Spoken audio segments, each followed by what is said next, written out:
Relacionamentos líquidos, dopamina, serotonina e por que amar virou algo descartável. A gente vive hoje uma crise silenciosa nos relacionamentos. Nunca foi tão fácil conhecer pessoas e nunca foi tão difícil sustentar um vínculo. As pessoas entram e saem da nossa vida com uma rapidez assustadora. Relacionamentos começam intensos e acabam abruptamente. Conversas profundas, no outro dia viram silêncio. Promessas viram, não era bem isso. E muita gente diz, os tempos mudaram. Mudaram sim, mas o cérebro humano não. E é aqui que começa o problema. O que a gente chama hoje de relacionamentos líquidos não é só um fenômeno cultural, é um fenômeno neuroemocional. Existe uma confusão grave entre prazer e vínculo, entre excitação e amor, entre intensidade e profundidade. E essa confusão tem nome: dopamina. A dopamina é o neurotransmissor do prazer imediato, da antecipação, da novidade, do uau! Oh my God! Uau! Ela não é ruim, por isso está no nosso cérebro. Ela é necessária, mas ela não sustenta relação nenhuma sozinha. Vou interromper o vídeo rapidinho porque isso pode ser importante para você. Muitas pessoas me dizem que gostariam de ter um tempo comigo, um espaço para falar, pensar e entender o que estão sentindo. E eu sei o quanto faz falta ter alguém que escute de verdade, principalmente quando a angústia aparece do nada. Mas é humanamente impossível atender a todos. Foi por isso que eu desenvolvi a André IA, uma inteligência artificial construída a partir de mais de 15 anos da minha experiência em consultório, unindo psicanálise, neurociência e filosofia da mente. Ela não substitui a terapia, mas pode estar com você quando o pensamento acelera, quando a ansiedade aperta ou quando você precisa de clareza. É um espaço seguro, simples e disponível quando você precisa. Se isso fizer sentido para você, clica no link da descrição e conheça a André IA. Relacionamentos baseados apenas em dopamina são rápidos, descartáveis e intensos. Porque a dopamina cai. E quando ela cai, se você não tem outra coisa sustentando o vínculo, você acha que acabou o amor. Mas não acabou, o que acabou foi o estímulo. Aqui entra a serotonina. A serotonina é o neurotransmissor da estabilidade, da paciência, da capacidade de tolerar a frustração, da permanência. Serotonina é o que permite alguém pensar: hoje ele me passou raiva, mas eu amo. Isso me irritou, mas eu vou conversar. Não foi bom hoje, mas a relação é maior que esse momento ruim. Casamentos longos, vínculos profundos, relações duradouras não são sustentadas por borboleta no estômago. I can really feel the butterflies. São sustentadas por serotonina. Por isso eu chamo de relações serotoninérgicas. E aqui vai uma frase importante. Amar exige tolerância ao tédio, à frustração e à repetição. Só que a cultura atual odeia isso. A cultura atual vicia o cérebro em dopamina. Likes, matches, stories, novidade constante. O Tinder não é um aplicativo de relacionamento, ele é um cardápio dopaminérgico. Você não escolhe uma pessoa, você consome uma experiência. E quando a experiência deixa de dar prazer imediato, você descarta. Como troca de série, como troca de música, como troca de roupa. Isso cria uma geração emocionalmente impaciente, que não tolera a espera, não tolera conflito, não tolera frustração. Qualquer desconforto vira sinal de que não é a pessoa certa. E aqui entra um ponto delicado. Ninguém é a pessoa certa o tempo todo. Relacionamentos reais envolvem dias chatos, fases mornas, momentos de desencontro, sexo mais ou menos. Mas você foi treinado a buscar estímulo, isso fica insuportável. E muita gente diz, eu enjoo rápido das pessoas.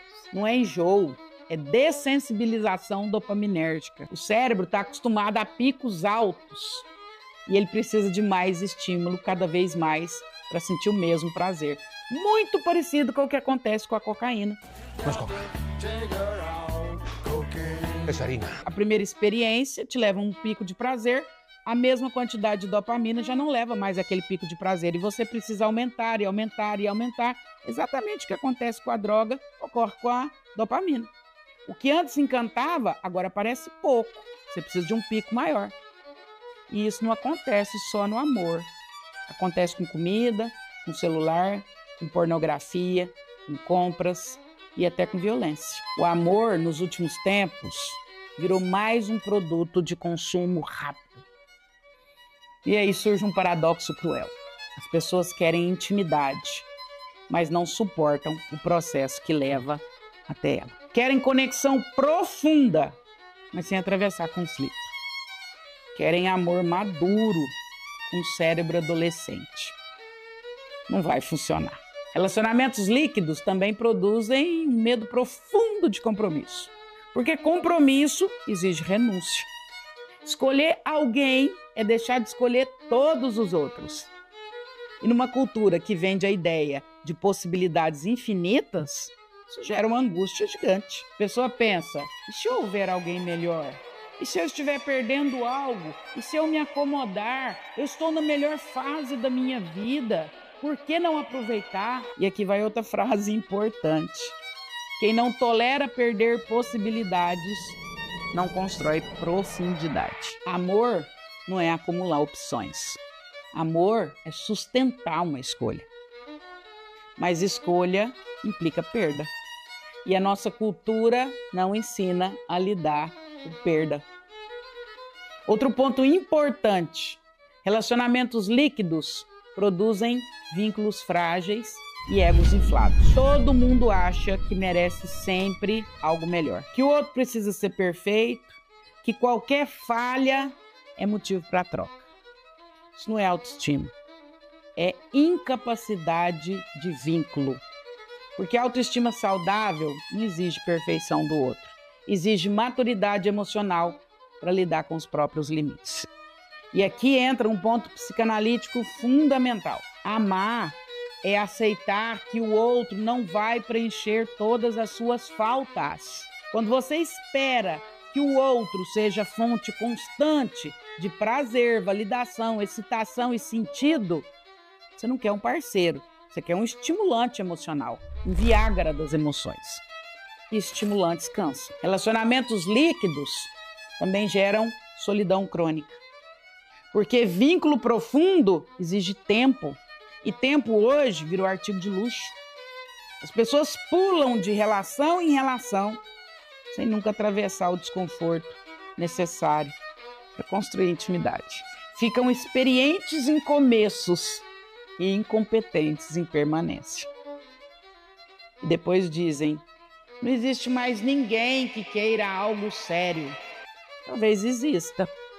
Mas querer algo sério exige um cérebro disposto a sair da perspectiva do consumo. Exige diminuir estímulo para aumentar a profundidade.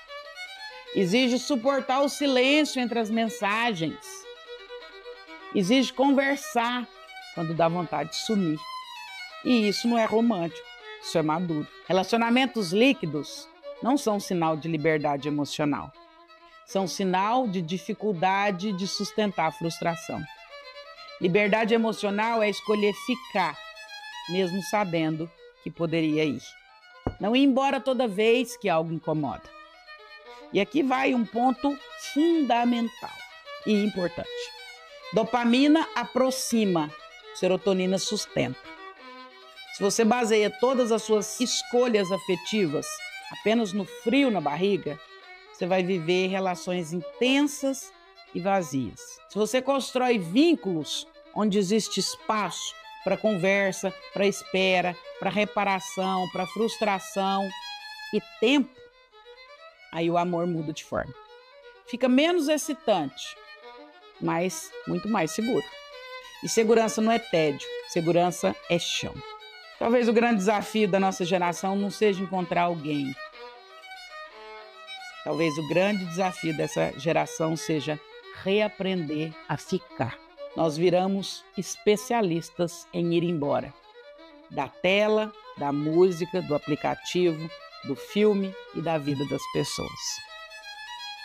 Se esse vídeo te incomodou, ele não foi feito para te agradar. Ele foi feito para te trazer consciência e, a partir da consciência, melhores escolhas. Amar não é sentir o tempo todo. Amar é sustentar, mesmo quando tudo não está tão excitante. E isso hoje é quase revolucionário. Posso te pedir algo? Você gostou desse conteúdo? Esse canal é totalmente voluntário, mas eu preciso, para sustentar esse arcabouço, que você curta, compartilhe e principalmente se inscreva nesse canal para que ele se mantenha no ar. Aqui você tem conteúdos absolutamente gratuitos que vão te trazer cada dia mais consciência e, a partir da consciência, melhores escolhas. Vem caminhar com a gente, vai ser um prazer.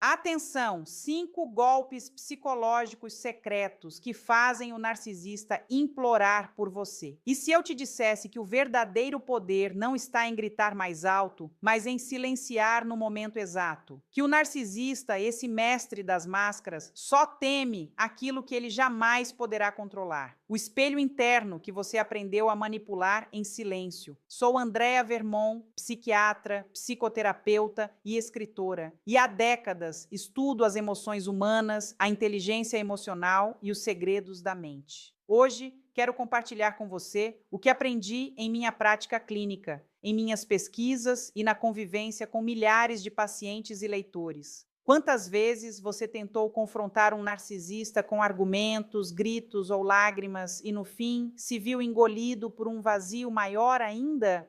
E se, ao invés de enfrentá-lo de frente, você simplesmente acionasse forças invisíveis dentro dele que o fariam se curvar, implorar, sem sequer entender por quê? Aprendi ao longo dos anos que aquilo que você nega te submete, aquilo que você aceita te transforma. Mas e se você pudesse ir além da aceitação e se houvesse golpes mentais invisíveis, mas precisos como bisturis, capazes de ferir o ego do narcisista sem que você tocasse nele? A mente dele, tão confiante em seus jogos, não está preparada para uma contraofensiva que nasce do inconsciente, das sombras que ele se recusa a olhar, mas que você aprenderá a acionar. Este vídeo não é sobre vingança, é sobre equilíbrio, é sobre devolver ao narcisista o próprio veneno, mas numa dose simbólica, silenciosa, devastadora. Aqui você não vai aprender truques baratos ou frases de efeito. Você vai acessar o subsolo da psique humana, onde a linguagem não é falada, é sentida, é intuída, é temida. E o mais curioso, quando você aplicar o que descobri ao longo de décadas, estudando as entrelinhas da alma, o narcisista não vai te odiar, vai te desejar.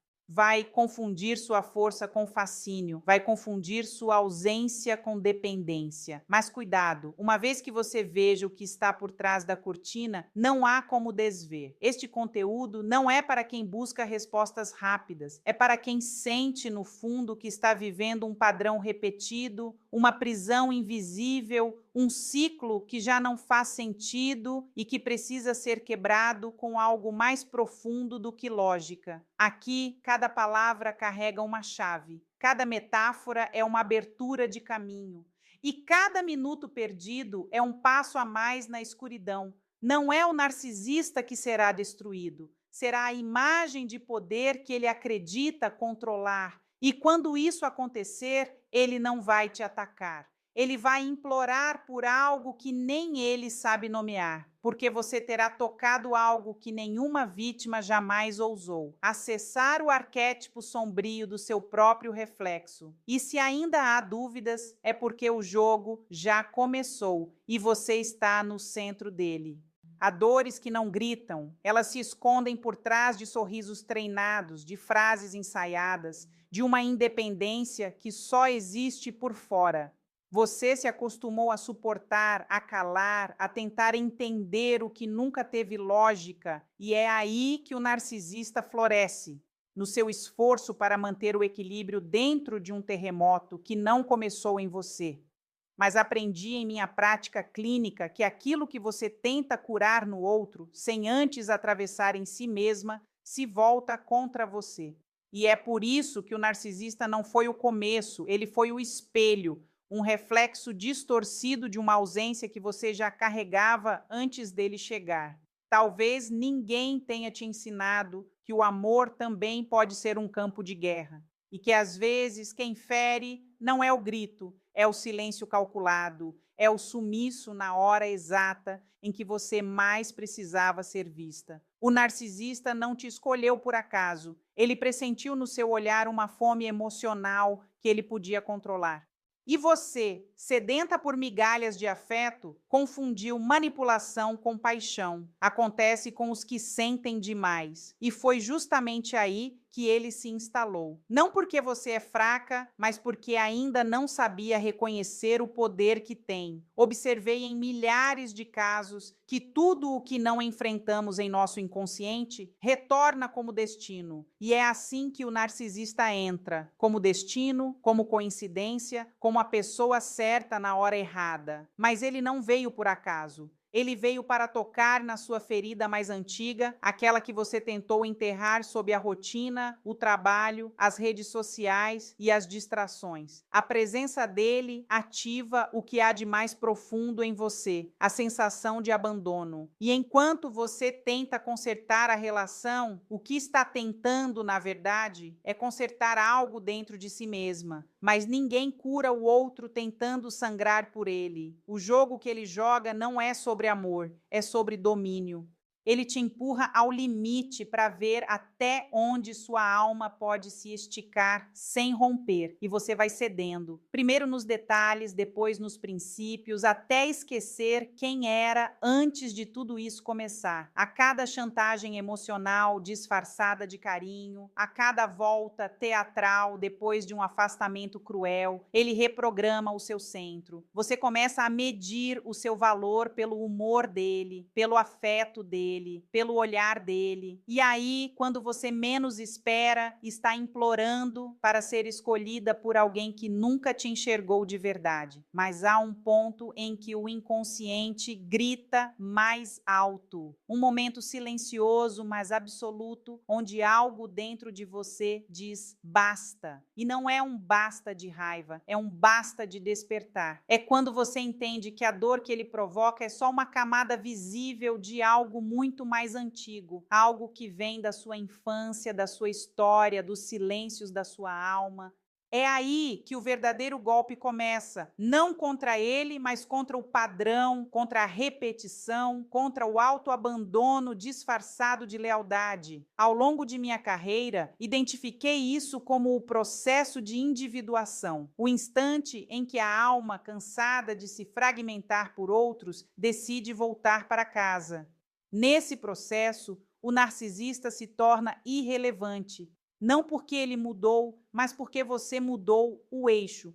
Você deixa de ser satélite da dor dele e volta a orbitar seu próprio centro. E é justamente aí que o poder inverte. Quando você para de implorar, ele começa. Quando você deixa de correr atrás, ele se desespera. Porque o combustível do narcisista nunca foi o amor, foi o controle. E você acaba de quebrar o código invisível que sustentava o jogo. Mas cuidado, ele vai sentir, vai perceber que perdeu o domínio sutil que exercia sobre a sua alma e vai tentar voltar. Não por arrependimento, mas por desespero.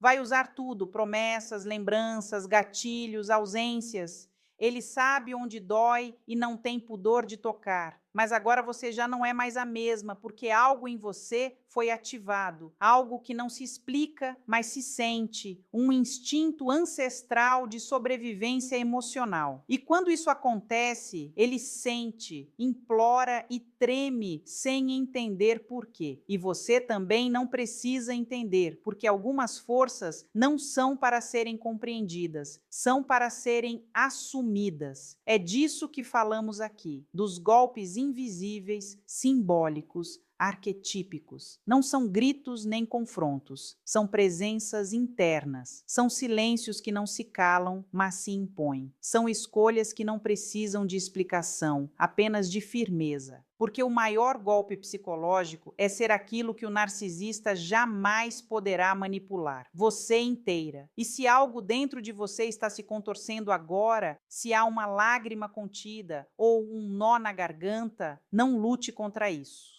É o seu inconsciente reconhecendo que algo verdadeiro está sendo tocado. E sei, por experiência, que a verdade, quando chega, não grita. Ela apenas ilumina e nada volta a ser como antes. Se você está sentindo isso, continue, porque estamos apenas no começo da travessia. Você já sentiu que, mesmo em silêncio, o seu corpo gritava, que havia algo em você tentando sair, como se uma parte esquecida estivesse tentando emergir após anos sendo abafada? Há um momento no relacionamento com um narcisista em que não é ele quem fala, é o eco da sua própria história sendo ativado, porque no fundo, ele nunca foi apenas ele. Ele foi o pai ausente, a mãe que não escutava, a infância em que você aprendeu a agradar para não ser abandonada. E é por isso que, mesmo quando ele te destrói emocionalmente, uma parte de você ainda quer ser escolhida por ele, porque você acredita de forma inconsciente que só assim poderá finalmente curar tudo que ficou para trás.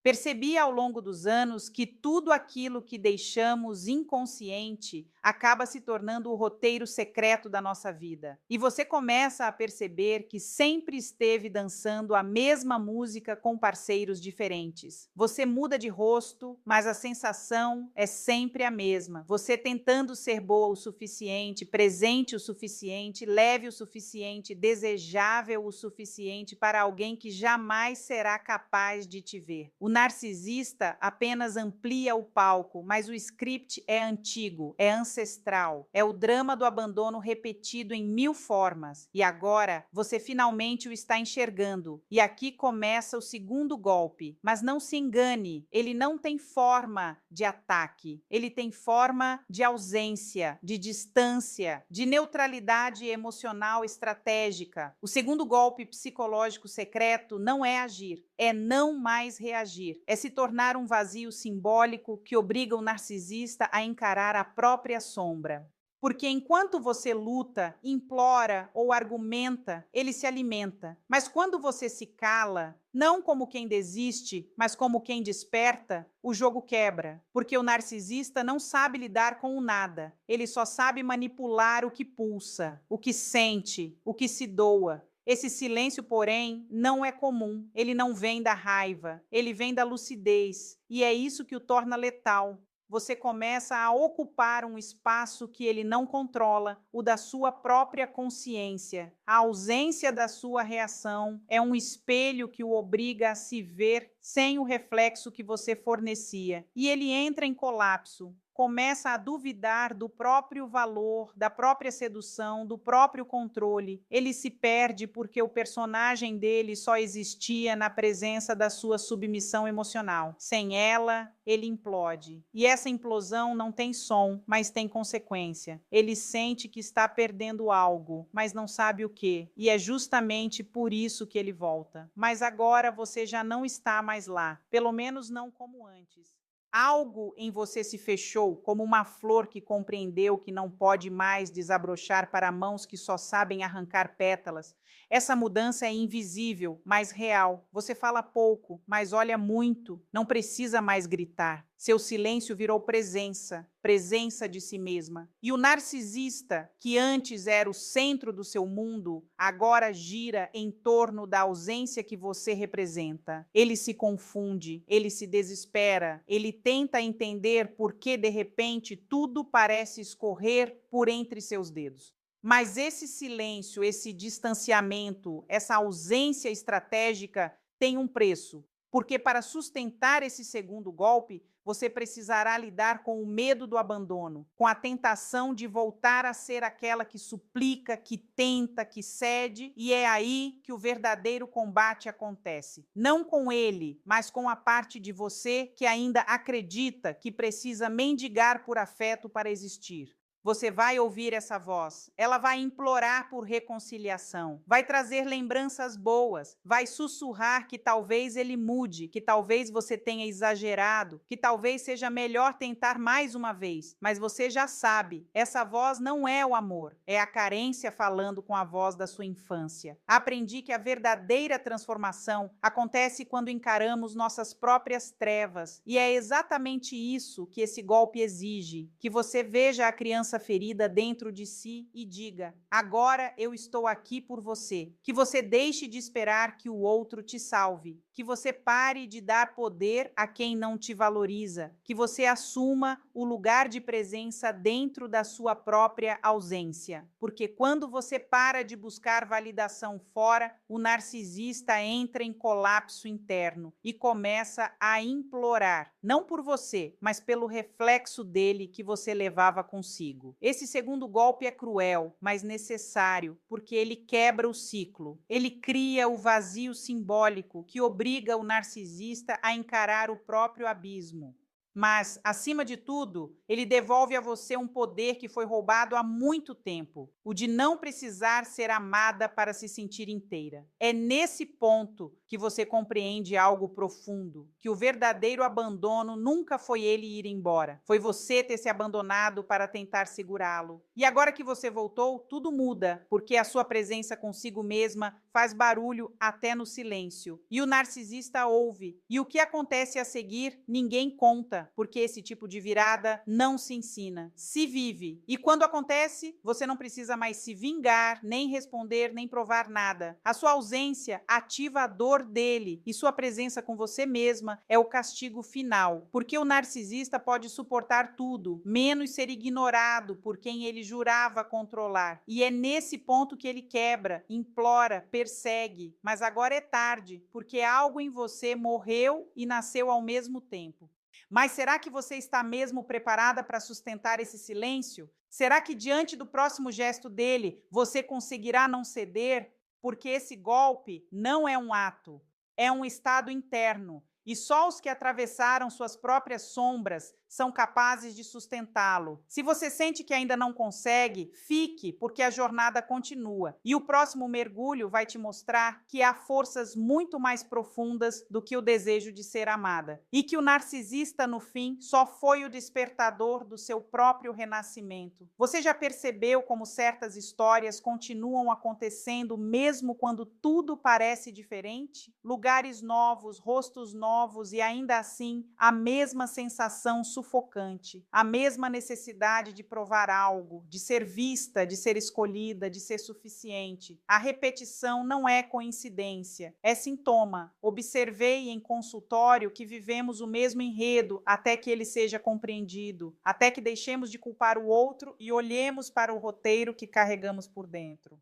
E enquanto isso não acontece, seguimos atraindo a mesma dor travestida de novidades. É nesse ponto que o narcisista se torna mais do que um manipulador. Ele se torna o catalisador de uma alquimia psíquica. Ele não apenas fere, ele revela. Ele tira da sombra aquilo que você tentou esquecer, o medo de ser esquecida. E para se proteger disso, você construiu uma armadura de entrega. Se doa, se anula, se dobra, tudo para não ser deixada. Mas o paradoxo é cruel. Quanto mais você se abandona para não ser abandonada, mais atrai quem só sabe abandonar. A equação é invisível, mas implacável, e só se quebra com o terceiro golpe. Este terceiro golpe não é visível, não tem forma nem barulho. Ele acontece em silêncio, no escuro, como uma ruptura interna que não avisa quando chega. É o rompimento com o próprio enredo psíquico. É quando você deixa de tentar curar a ferida sendo ferida. É quando você para de procurar no outro aquilo que só você pode oferecer a si mesma. Aprendi que nada tem um efeito psicológico mais forte em uma criança do que a vida não vivida de seus pais. Mas e quanto da sua vida você também não viveu por estar ocupada tentando curar o que nem era seu? O narcisista percebe, não racionalmente, mas instintivamente. Ele sente que algo escapou, que o jogo não está mais em suas mãos. E então começa a dança do desespero. Promessas, regressos, lembranças editadas, tudo para te reconduzir à narrativa antiga. Porque se você escapa da história, ele também deixa de existir como personagem. O golpe não é sobre o que você faz com ele, é sobre o que você deixa de fazer por você. É um corte no script, uma recusa simbólica, uma morte interna do padrão. Mas romper esse enredo não é simples, porque ele vem amarrado à sua história de vida, ao que você aprendeu sobre amor, ao que viu na infância, ao que ouviu sobre si mesma.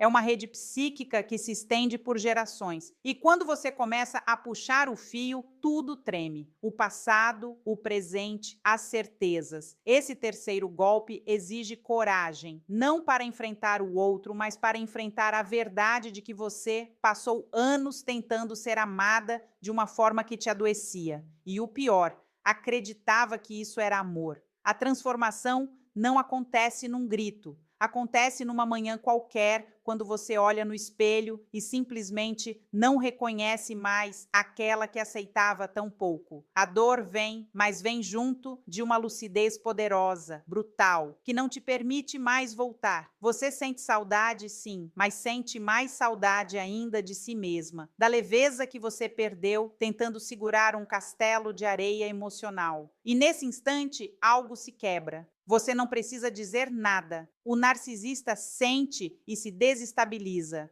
porque o que ele mais teme não é sua raiva, é sua libertação. Quando você entende que não precisa mais ser desejada por ele, ele se desespera.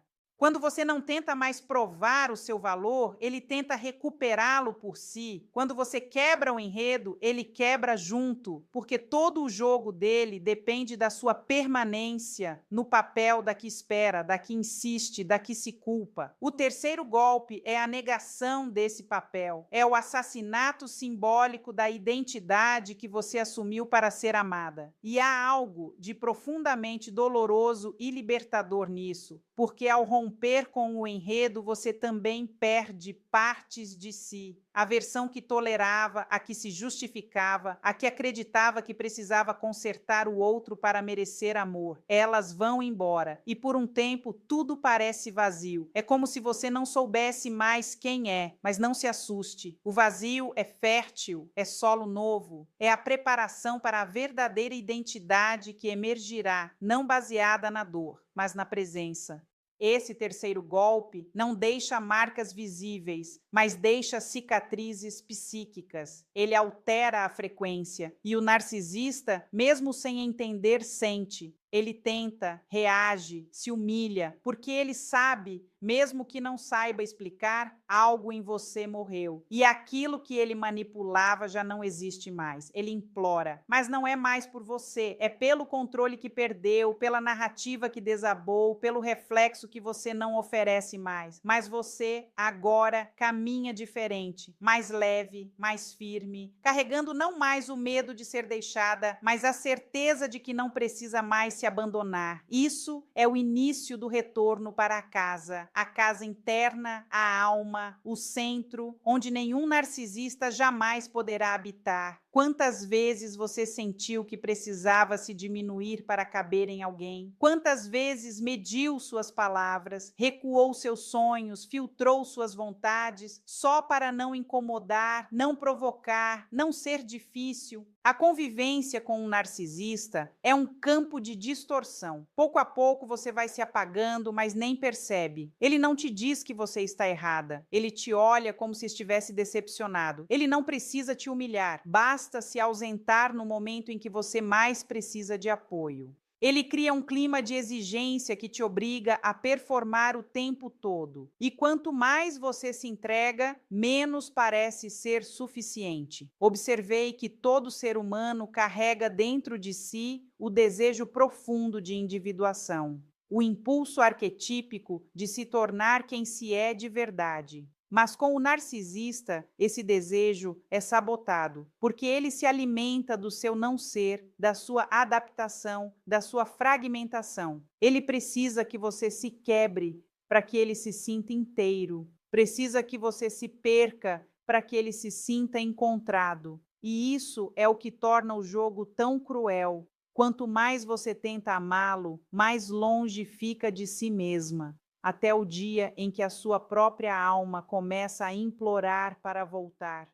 É aí que nasce, no fundo do fundo, o quarto golpe. Ele não começa com uma decisão, começa com um colapso, um cansaço que não é físico, é existencial, uma exaustão de sustentar uma versão que não é sua. Então, sem alarde, sem drama, você começa a se lembrar. Lembra de quem você era antes das exigências, antes do medo de perder, antes da necessidade de ser amada por alguém emocionalmente indisponível. E esse lembrar é como uma faísca, discreta, mas suficiente para acender uma fogueira. O quarto golpe psicológico secreto é a retomada da sua autenticidade silenciosa. Não é um grito de liberdade, é uma vibração nova. Você não se posiciona para ser notada, você apenas para de se esconder. E isso para o narcisista é intolerável, porque ele não sabe lidar com quem se basta. Ele precisa de alguém que gire em torno dele. Quando você começa a se bastar, ele gira em falso. Tenta entender onde foi que te perdeu, mas você já sabe.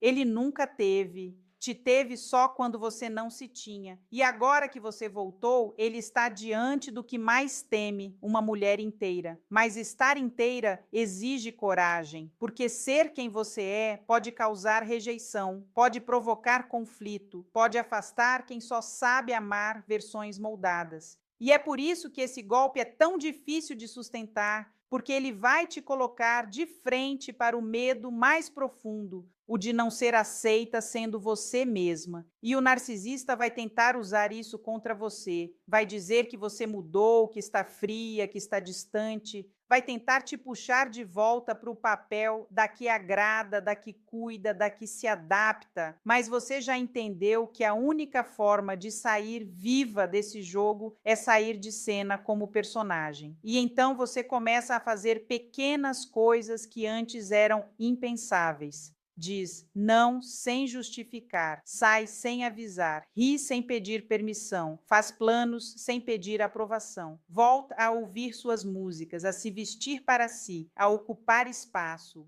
Não há revolta nisso, há retorno, há um tipo de dignidade silenciosa que ele não pode manipular, porque ela vem do seu centro, não da carência. E isso para o narcisista é insuportável. Ele começa a oscilar, a te atacar com palavras doces e acusações perversas na mesma frase. Ele quer te desestabilizar, quer te lembrar de quem você era. Mas você já não cabe mais nessa versão. E algo dentro de você começa a entender que nunca foi sobre ele, sempre foi sobre você. Sobre a versão que você aceitou viver para ser amada e sobre a mulher que você precisou abandonar para se encaixar. E quando isso é visto, não há mais volta. Você começa a caminhar com uma firmeza nova e ele sente na pele, porque o narcisista é, antes de tudo, um caçador de almas frágeis. Quando a sua deixa de ser frágil, ele perde o mapa, fica cego, tonto, implora, mas não por amor, por controle, por reequilíbrio de um jogo que você já não joga. Aprendi que aquilo que negamos em nós nos submete, e você passou tempo demais negando sua força, seu brilho, sua intuição. Agora, ao reapropriá-los, você se torna indomável. Não no sentido agressivo, mas no sentido simbólico. Você não precisa mais de permissão para existir, e isso ecoa em cada gesto. O narcisista, acostumado à sua docilidade submissa, começa a desconfiar, tenta testar, tenta te provocar, mas você apenas observa. E essa observação, esse não reagir com emoção, é o golpe final. Porque o quarto golpe não é uma ação, é uma presença. É a sua alma dizendo, eu voltei. E o narcisista, que só sabia lidar com você como sombra, agora vê luz. E a luz revela, expõe, desestabiliza, porque ele só funciona no escuro. E você agora se recusa a apagar a própria chama para caber na sombra de ninguém. Há um momento na caminhada em que tudo silencia. Não é o silêncio do medo, nem o silêncio da dúvida. É o silêncio de quem já atravessou todas as guerras internas e decidiu viver em paz. Esse silêncio não é vazio, é cheio de presença. É uma ausência carregada de sentido. Você não sente mais raiva, não sente mais pena, não sente mais saudade. E isso é o que mais desconcerta o narcisista, porque ele sempre contou com suas emoções para se manter no centro do palco. Mas agora você se retirou, não da relação, da encenação. O quinto golpe não é visível, nem sequer mensurável. Ele é o não retorno. Não retorno emocional, não retorno simbólico, não retorno psíquico. É quando você já não responde, não ressoa, não ecoa mais dentro da narrativa dele. Aprendi que a verdadeira liberdade vem quando deixamos de lutar contra a sombra e a integramos. E foi isso que você fez. Você não quer mais provar nada, não quer mais consertar nada. Você apenas virou a página, mas ao virar, rasgou o livro. É nesse instante que ele sente, mas sente de verdade. Não é mais aquele desconforto com seu silêncio. É o pânico absoluto de perceber que perdeu acesso ao seu campo psíquico. Ele tenta puxar conversas, cria situações, tenta ser gentil, agressivo, sedutor, frio. Tudo em poucos dias. São os últimos tiros no escuro. Mas você já está em outro nível. E isso não é arrogância, é transcendência. Você não se acha melhor, você apenas se encontra inteira. E alguém que se encontra não se oferece. Esse quinto golpe, na verdade, é um fim simbólico. O narcisista, até aqui, ainda acreditava que havia um retorno possível. Mas agora ele percebe que não há mais estrada, nem ponte, nem eco. Então, algo quebra, não em você, nele. Pela primeira vez, ele é obrigado a olhar para si, e o que vê é o deserto. Percebe que todo o tempo em que manipulava, controlava, destruía, ele achava que estava vencendo, mas agora entende que apenas evitava encarar o vazio, e o vazio só se revela quando ninguém mais o sustenta. Percebi ao longo dos anos que onde o amor impera, não há desejo de poder. E onde o poder predomina, o amor está ausente. E o que o narcisista chama de amor nunca foi amor. Foi domínio, dependência, reflexo. O amor real, aquele que exige presença, entrega, vulnerabilidade, ele nunca soube dar, porque isso exige descer às profundezas. E para isso, ele teria que se despir do personagem. Mas agora é tarde, porque o personagem ficou sozinho no palco e a plateia foi embora. Você não assiste mais o espetáculo, nem aplaude, nem se ofende. Você simplesmente não está. Mas atenção, esse golpe final não é fácil de sustentar, porque ele exige que você não se alimente mais do que ele representa. E é aqui que mora o verdadeiro teste. Será que você, agora livre, não vai se sentir tentada a voltar só para provar que venceu? Porque essa também é uma armadilha do ego. Querer que o outro veja o que perdeu. Mas isso ainda te prende, ainda te acorrenta. O verdadeiro fim não é quando ele perde você, é quando você deixa de querer que ele perceba. Esse é o quinto golpe, a invisibilidade simbólica. Você não grita, não se justifica, não provoca. Você apenas some da estrutura energética dele. Isso é insuportável para quem só sobrevive por projeção. Ele precisa ser lembrado para existir. E agora ele desaparece. É como se o espelho que o validava tivesse sido quebrado, e ele fica diante do nada, e o nada é mais cruel do que qualquer grito, porque o nada revela o que sempre existiu: ausência de alma, ausência de verdade, ausência de vínculo real. E você está em reconstrução, não como quem refaz uma casa após um incêndio, mas como quem finalmente constrói um lar dentro de si. Um lugar onde você cabe, onde não precisa fingir leveza, nem se encolher para caber. Você se permite ser intensa, caótica, doce, firme e descobre que há pessoas que vão te amar exatamente assim. Mas agora você já não busca fora porque encontrou dentro, e isso nenhum narcisista jamais poderá acessar. Aprendi que aquilo que você é grita tão alto que o que você diz não se ouve. E agora o que você é fala por si. Sua nova energia repele aquilo que antes te seduzia. Sua nova vibração elimina os jogos antes mesmo de começarem. Você não precisa mais provar nada. Você apenas vive, e vive com uma leveza que pesa, porque ela carrega cicatrizes, carrega verdades, carrega um não que não precisa ser dito. Ele está no seu olhar, na sua ausência, no seu caminho que segue. O narcisista, enfim, implora, mas não por amor. Implora pela versão de você que morreu, aquela que se moldava, se culpava, se calava. Mas ela se foi e você nasceu. E esse renascimento silencioso, solitário, simbólico é o fim do jogo, o último golpe, o toque final de uma sinfonia que só quem atravessou o caos pode ouvir. Porque não é gritando que você se liberta, é desaparecendo.